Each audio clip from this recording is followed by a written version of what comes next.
You might have heard the term stare decisis in the news. It is the bedrock of our legal system, so let's break down what it means. At its core, it means standing by things that have been decided. It is the legal principle that courts should follow previous rulings. This consistency creates predictability.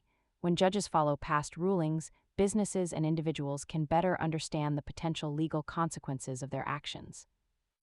It serves three main functions. It keeps the law stable, it makes the system more efficient, and it promotes fairness by treating similar cases similarly. While courts usually follow precedent, they can overturn it if a past decision is proven to be fundamentally flawed or outdated by new standards. While adherence remains high, data shows that the rate at which courts revisit previous decisions can fluctuate based on the judicial philosophy of the era.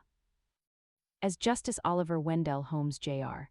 famously noted, the law evolves through the collective experience of our society, not just strict logic.